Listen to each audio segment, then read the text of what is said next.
More than ever before, my dear friends, today in the modern world, we are called to reflect on the importance and nobility of a family life because family is the basis for an individual, for a society, for the church, and for the whole of humanity. My dear friends, today we celebrate the feast of the Holy Family, a very important feast in our liturgy. In the beginning centuries, only the Coptic Church from Egypt, they were celebrating this as a separate feast, and the Western Church began to celebrate it only by the 17th century. And Pope Benedict XV introduced this feast as an international feast in the year 1921. In the beginning, it was celebrated after the Sunday of the Feast of Epiphany, which we'll be celebrating soon. But later, from 1969 onwards, this feast was shifted to the Sunday following Christmas, and that's what we are celebrating today.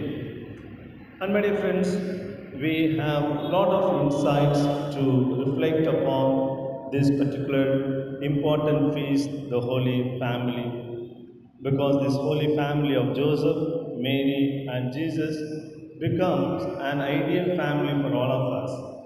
And all these three characters really give us a model how to live a life that is worthy, that is pleasing in the eyes of God. And today, the modern world, the family is disintegrating for various reasons, as we know, because it's easy perhaps to get married, but it is more challenging to stay together. And the modern world, everything is instant, right? Instant coffee, instant tailor, instant passport, instant dosa maavu, right? So everything is instant. So they fall in love also instantly and they break also instantly, very unfortunately. And the life is going very fast, right? In a very instant manner. Monday, dating, Tuesday, engagement, Wednesday, wedding, Thursday, honeymoon, Friday, divorce, Saturday, rest, Sunday, next. So within a week, whole married life is over. Precisely because we are not able to understand the value, the dignity, the nobility of this marriage and the family life. And that is where we find Joseph, Mary, and Jesus become a great model and inspiration for all of us. For example, Joseph, an ideal husband, not because he did not speak any word in the family. In the New Testament, we don't find Joseph uttering any word. That is why perhaps he was a successful husband. And today, most of the husbands don't speak following Saint Joseph. Saint Joseph was really an ideal husband because he respected the dignity of Mary. Just before birth, he came to know that Mary was with a child and he decided to put her away quietly without bringing any shame upon the family. In Matthew chapter 1:19, we find Joseph was a just man. If he were only a just man, he should have done what justice demanded that time. What was the demand of the justice? To bring Mary into the midst of the people and stone her to death. That's what justice demanded. But he was a just man, but based on real love. Because Joseph must have known Mary and the family very well. And he must have been thinking, I know this family, very dignified and very holy, pious family. This girl would not have done anything wrong. So he did not jump into action. Right? Very often we make hasty conclusions and jump into actions. And here Joseph becomes an example for a man with emotional intelligence. You see, today we lack this emotional intelligence. The other day also I was elaborating the need for emotional intelligence. But Joseph becomes a man of emotional intelligence. He postpones his action and he decides to quietly put her away rather than bringing shame upon her. Again, Joseph is open to the guidance of the angel, and he had his own plan when angel Gabriel appeared to him and explained the situation. He was ready to follow the directions from God. And again, he was protecting the family. We know how he took his wife Mary and baby Jesus and ran to Egypt to save the family, to save Jesus in Matthew chapter 2, verses 13 to 15. We find. Again, Joseph must have been a hard worker. As we know, he was a carpenter and he must have been a popular at that place. And so Joseph becomes an ideal husband, ideal foster father, how to bring the child up. And today, very often, men, husbands, they don't understand women's psychology.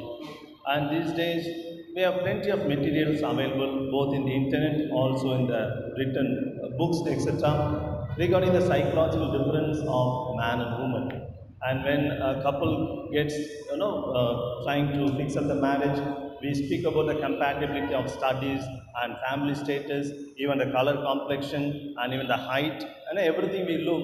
But are we taking time to see whether this man, this woman, this boy and girl have become psychologically mature?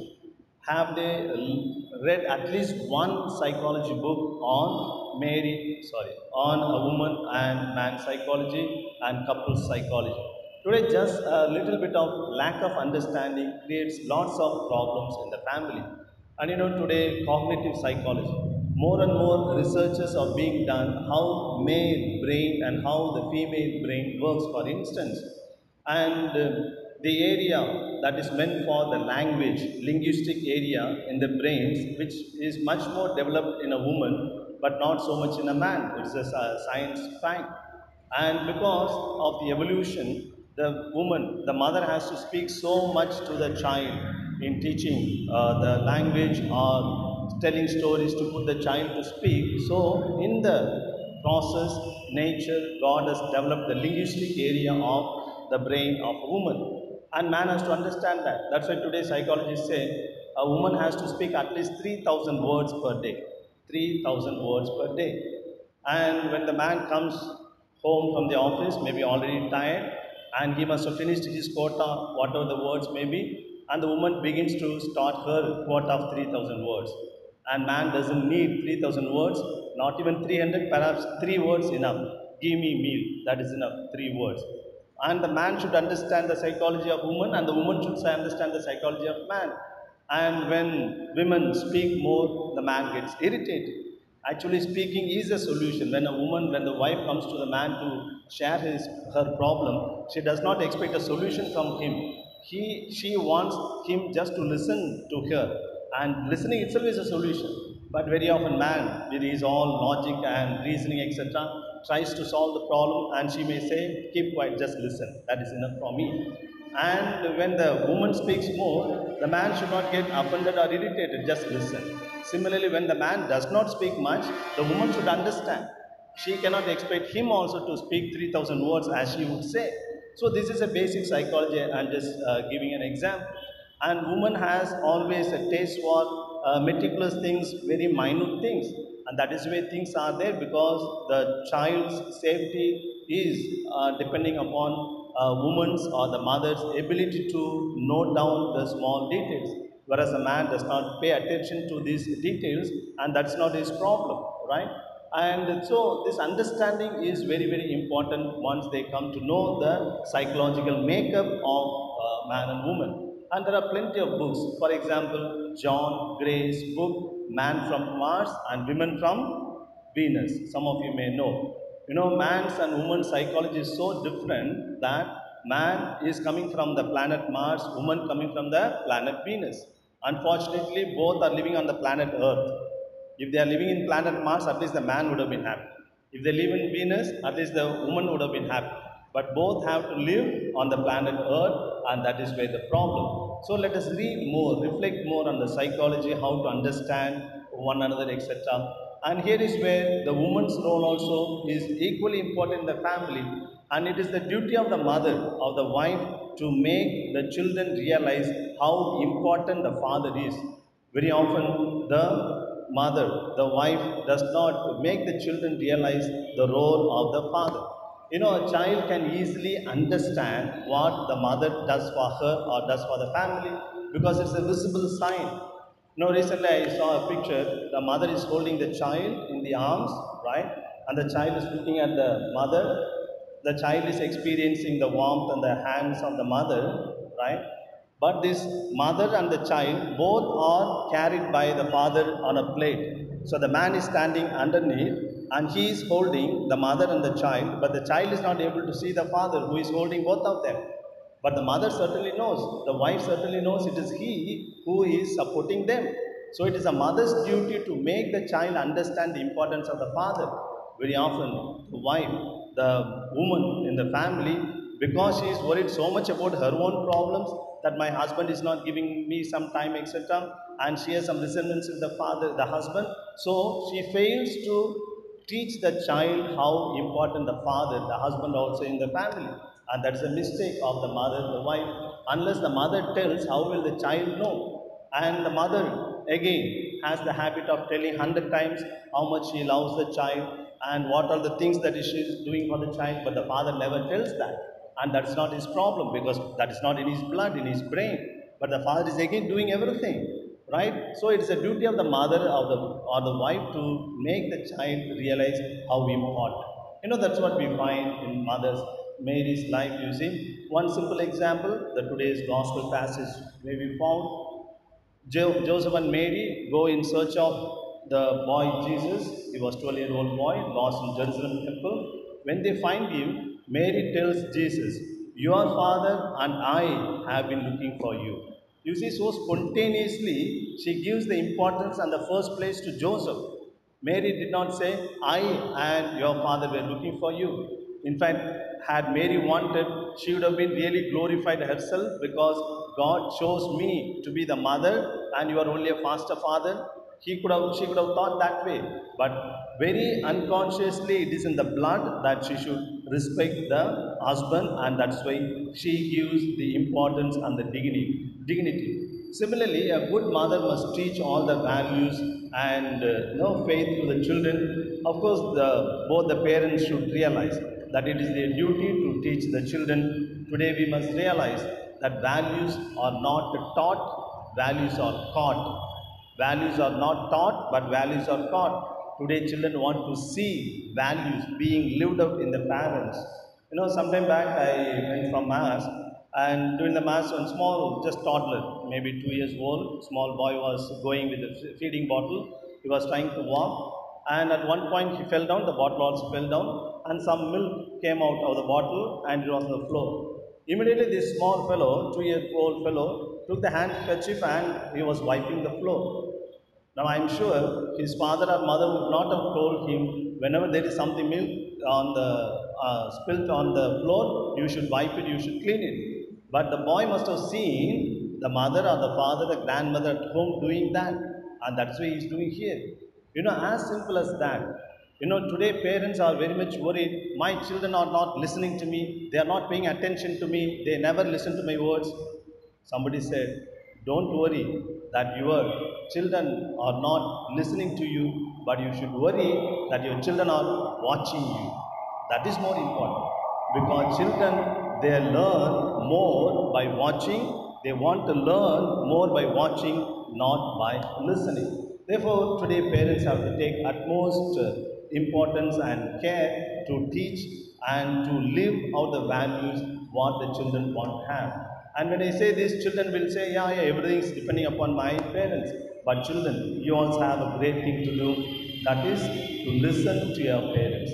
That's what we found in the gospel today.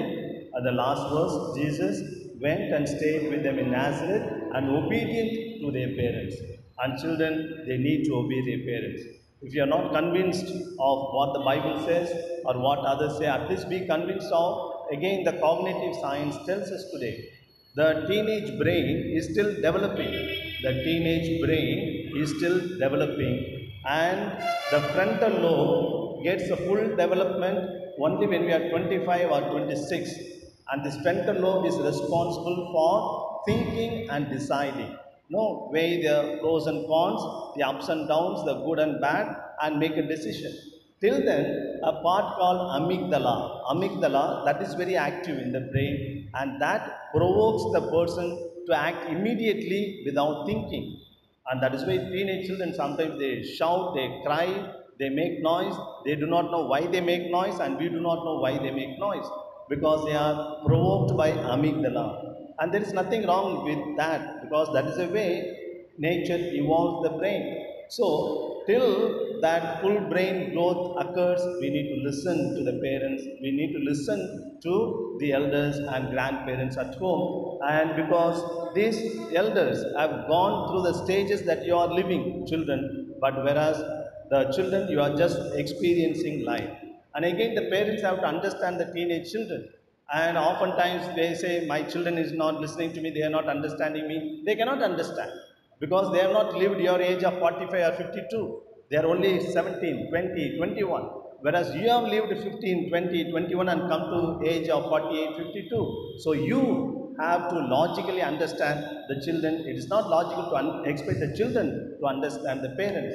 So my dear friends, these are the little, small tips we need to know. And again, finally, the children are watching the parents, how you treat your elderly parents at home. The parents-in-law, the grandfather, grandmother, etc. The children are watching because the same treatment they will be giving you tomorrow, right?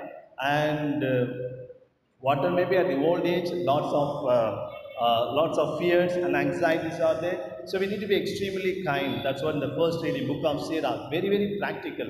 You go home and read that chapter, book of Sirach, beautifully explains how to treat the father in his old age, how to treat the mother in her old age, and all the kindness that we show, all the understanding that we show to our elderly parents at home. It's going to be a blessing for us and for our children. There are plenty of stories to say how now we become so insensitive in treating our elderly parents at home. Once in a, I don't know much time, once in a family, they used to feed the father one small little aluminium plate in a very old, worn out, it's not even clean, etc. Only in that plate they will serve food to the father, the grandfather at home. Once that plate was missing, so the father and the mother were searching for the plate to feed that old man, right, in the house. And they were asking their son, where is the plate? Did you see? Then the boy said, yes, I have taken and kept it safe. I have hidden it. Why? Because I need this plate to feed you when you become old. You see? And that was the time they realized their mistake. And these are the small gestures. Again, in a family, the small son and the mother is asking the father, husband, why your brother has not come to take your mother to live there. That was agreement. Every month, one month this boy, and second month the other boy will keep the mother.